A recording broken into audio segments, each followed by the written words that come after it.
네, 반갑습니다. 오늘부터 마르크스의 1844년 작품인 경제학 철학 수고 같이 강독하는 시간을 갖도록 하겠습니다. 먼저 이 책을 읽게 된 경위에 대해서 좀 말씀을 드려볼 텐데요. 일단은 새로운 책이 이렇게 번역이 됐습니다. 필로소픽 출판사에서 김태희 선생님의 번역으로 새 출판본이 나왔었고요. 비단 새 책이 나왔기 때문에 읽는 것뿐만 아니라 이 책을 읽는 것 자체의 의미에 대해서도 한번 고찰을 해봐야 될 것 같습니다. 이 책은 마르크스 사상에서 초기에 해당하는 사상입니다. 이른바 청년 마르크스라고 부르는 그 시기의 대표적인 저작인데요.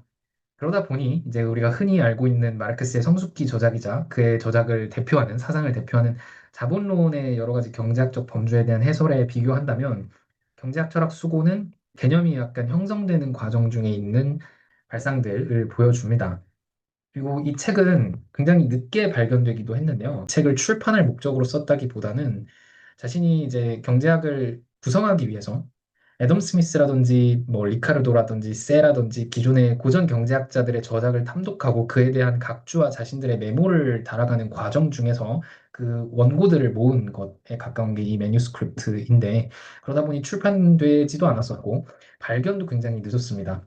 근데 이것이 발견된 게 이제 1920년대쯤에 마르크스 엥겔스 연구소를 이제 설립을 하고 그의 여러 가지 미출간 원고들이라든지 기존 출간 원고들을 이제 편찬하는 작업을 하던 이 연구자들이 발견을 하게 되는데요.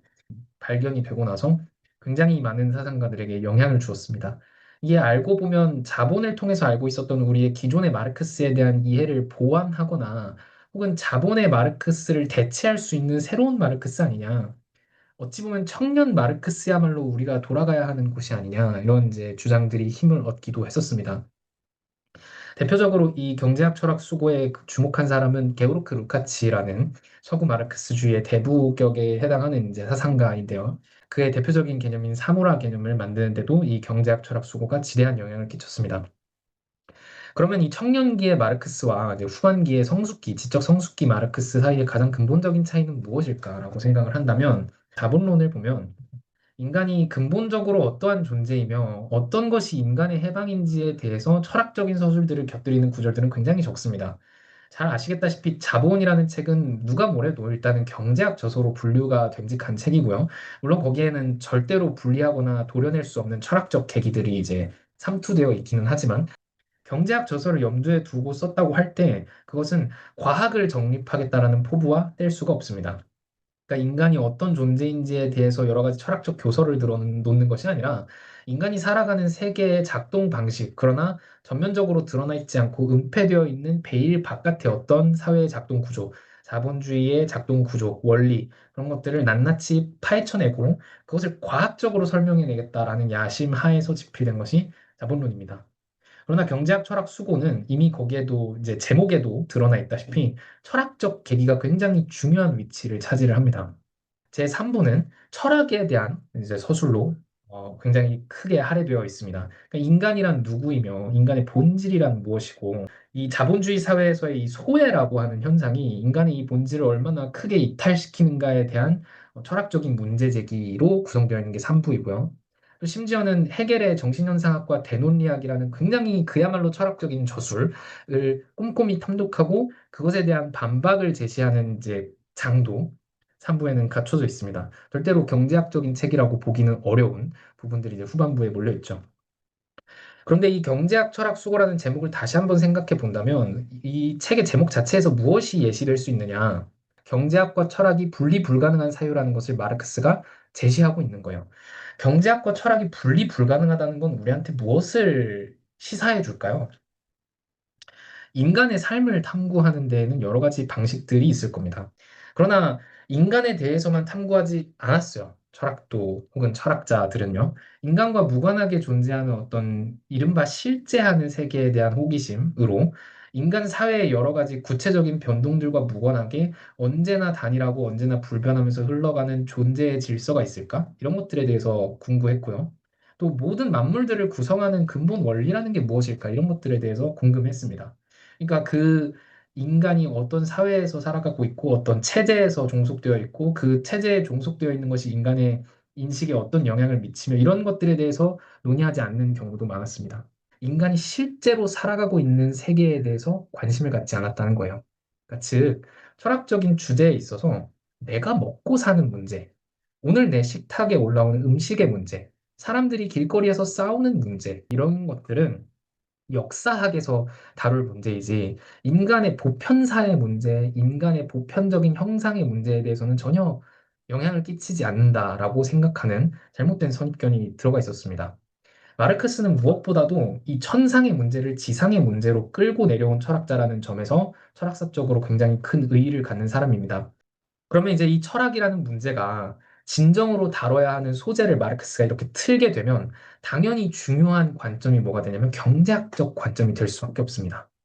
결국에 어떤 삶이 더 숭고한 삶이고 어떤 것이 더 도덕적인 삶이고 최고선은 무엇이며 인간의 이상이 무엇이고 이런 것들에 대해서 논의할 것이 아니라 정신적인 존재로서의 인간이 가능하려면 먼저 우리가 자연이라는 것을 인지하고 인정해야 돼요. 우리는 먹고 살아야 하는 존재예요.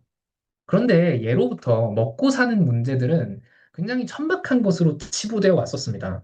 고대 그리스에서 이제 민주주의와 철학이 동시에 꽃을 피웠죠. 그러나 동시에 고대 그리스는 노예제도가 존재하던 상태였습니다. 귀족들이 사유를 담당하는 사람들이었습니다. 그들은 광장에 나가서 투표를 하고 대중들을 대상으로 연설을 하고 자신들이 원하는 정치적 방향성을 관철시키기 위해서 여러 가지 암투도 벌이고 또 그러기 위해서 뭐 웅변술도 공부하고 여러 가지 문헌들도 읽고 그런 일들을 했어요. 정신적인 역할들만을 담당했습니다. 그럼 그들을 먹여 살리는 일은 누가 할까요? 노예들이 했어요. 쉽게 말해서 손으로 할 수 있는 모든 일, 몸을 사용해서 할 수 있는 모든 일들은 노예들에게 배당되었던 일이었습니다. 농사를 짓고 물건을 만드는 것부터 시작해서 심지어는 그림을 그리고 조각을 만드는 지금은 굉장히 정신적인 영역들에 놓여 있는 지식 노동 혹은 정신 노동으로도 분류할 수 있는 이 조형 예술까지도 결국에는 흙을 만지고 도료를 바르고 몸을 써서 하는 일이기 때문에 노예들에게는 합당한 일로 받아들여졌어요. 이렇게 노동이라는 것이 경제적인 문제들이, 그러니까 먹고 사는 문제라는 것들이 그러니까 천박한 사람들의 손에서나 이루어지는 일이고 진정한 인간들, 귀족적 정신을 가진 인간들이 민주주의에 대해서 논하고 정치에 대해서 논하고 보편적 인간에 대해서 논하고 올바른 삶에 대해서 논할 때는 그런 시정잡배들의 경제학적인 범주들에 대해서는 거리를 둬야 된다라는 이 생각이 있었던 것이죠. 그래서 이 히랍 철학자들이 출범시킨 민주주의 개념과 철학의 여러 가지 기본적인 전제들에 이런 인습들, 이 박히게 된 거예요. 경제학적인 얘기들은 철학적인 얘기들에 끼어들 구석이 없다. 마르크스는 바로 이것을 뒤집어서 철학이 진정 인간에 대해서 탐구하고자 한다면 진정 풍요로운 인간의 삶과 인간의 자기됨, 자기 자신이 됨을 추구하는 학문으로 남고 싶거든 경제학적인 문제들을 생략할 수가 없다. 아니, 오히려 경제학적인 범주들에서 출발하여서 철학적인 사유들을 배태시키는 그런 형태가 되어야 한다라고 생각을 한 것이죠. 그래서 마르크스는 철학자이기도 하지만 그 무엇보다도 경제학자일 수밖에 없는 것이고요. 이 책의 제목이 시사하는 바는 바로 그것입니다. 자, 그러나 한편으로 이 책이 제가 아까 말씀드렸다시피 경제학을 굉장히 중시하기는 하지만 철학적인 담론들도 빼놓지 않는다는 점도 다시 한번 강조를 드려야 되겠죠. 거의 경제학적인 범주에 대해서만 얘기했던 후기 말스와 비교할 때 철학적인 얘기들에 좀 더 기울어져 있는 이 초기 말스의 모습들은 특기할 만합니다. 그리고 이 초기 말스를 우리가 얼마나 받아들여야 할 것이냐, 이 초기 말스가 진정한 말스이냐 아니냐 하는 문제들은 20세기의 말시즘의 큰 두 개의 진영에 대한 쟁점으로 흘러들게 됩니다.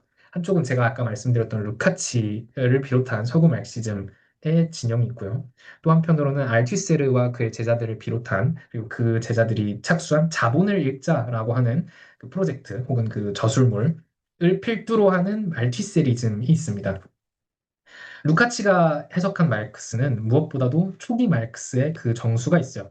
초기 마르크스 그리고 지금 저희가 읽을 경제학 철학 수고에 특히 이 소외라는 개념이 있어요. 인간이 자본주의 사회에서 소외되었다라는 것이 자본주의를 둘러싼 가장 핵심적인 범주다라고 생각한 게 루카치였고요.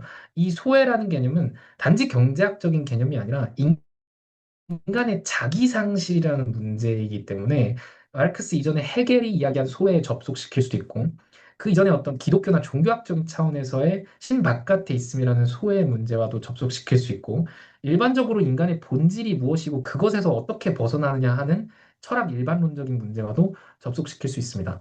결국 자본주의를 타파해야 하는 이유는 우리가 잘 먹고 잘 살기 위함이 아니라 인간의 자기 회복을 위해서다라는 철학적 메시지를 전달하기 위해서 경제학 철학 수고 및 초기 마르크스의 철학적인 형태들 그리고 소외라는 개념이 굉장히 기묘하다고 본 것이죠. 알투이세르는 마르크스에게 여전히 떠돌고 있었던 그 청년 시기의 해겔주의적인 영향력을 마르크스로부터 지워버려야 한다라고 주장을 했습니다. 그래서 마르크스의 초기와 후기 사이에는 인식론적 단절이 존재한다라고 그는 주장을 했습니다. 그러니까 쉽게 말하자면 아직 덜 여물었던 청년 시기의 마르크스를 자기는 마르크스로 인정하지 않겠다는 거예요.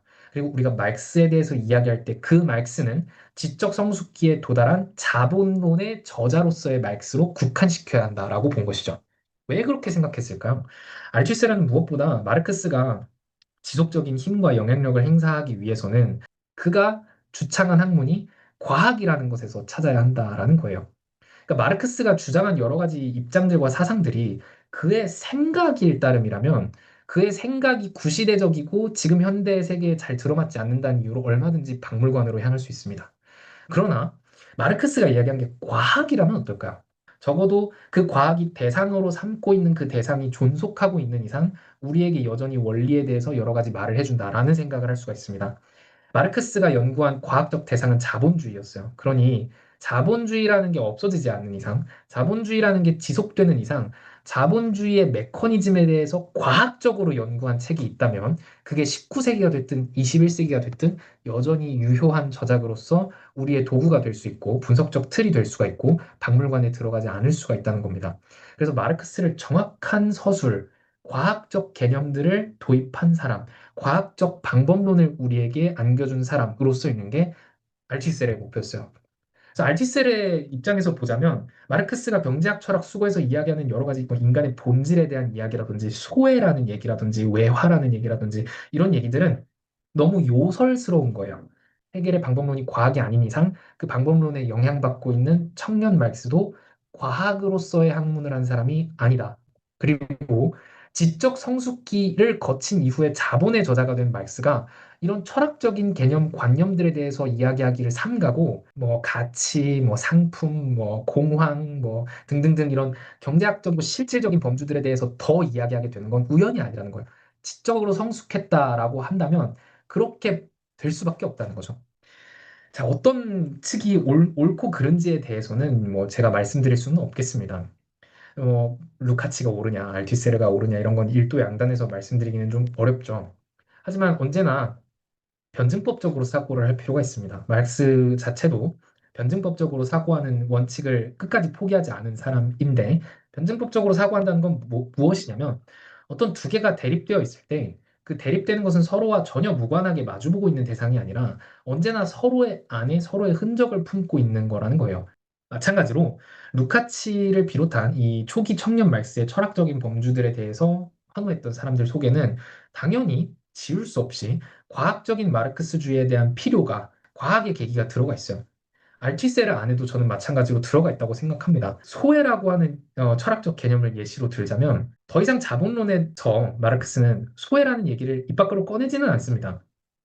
뭐 인간이 소외되기 때문에 자본주의를 뭐 어떻게 해야 된다 저렇게 해야 된다 이런 식으로 이야기를 하질 않아요. 그러나 이미 자기가 젊은 시절에 축적해 놓은 자본주의가 파괴되어야 할 윤리적인 당위들이 정립이 되었고 진짜 우리에게 주어져야 할 무기인 경제학적인 범주들, 경제학에 대한 과학, 과학적 접근들 이거에 집중하는 게 노년인 나의 목표다라고 생각했을 따름인 거예요. 그러니까 소외에 대해서 이야기하는 것들이 이제 틀렸다고 생각한다든지 인간의 철학적 본질, 고유한 본질이 무엇인지에 대해서 묻는 일 자체가 의미를 잃었고 물어서는 안 된다라고 생각했다기보다는 그런 것들을 졸업한 사람에 가까울 것 같아요. 명시적으로 드러나 있지는 않더라도 그런 윤리적 계기들을 완전히 거세하고 완전한 과학 체제를 객관적으로 연구한다라는 차원으로 마르크스를 접근하면 결국 우리는 반쪽짜리 마르크스를 만나게 될 뿐입니다. 우리는 분명히 마르크스를 윤리적인 차원에서도 읽거든요. 그가 자본주의에 대해서 과학적으로 설명하고 그것이 붕괴할 수밖에 없는 이유에 대해서 명쾌하게 해설해준 경제학자로서의 그 명철함에도 반해서 마르크스를 읽기는 하지만 견딜 수 없는 세계와 빈곤해져가는 인간, 박탈되는 존엄성들에 대한 분노, 그것에 대한 윤리적인 어떤 응답으로서도 마르크스를 찾게 되는 것이거든요. 좀 더 혈기왕성했던 청년 마르크스가 울부짖는 바가 무엇인지에 대해서 우리가 먼저 들여다보지 않으면 어찌 보면 지적 성숙기의 그의 저작인 자본도 올바르게 이해할 수 없을 것입니다. 그래서 이 책을 같이 읽게 된 것이고요. 자, 그러면 이제 좀 읽어보도록 하죠.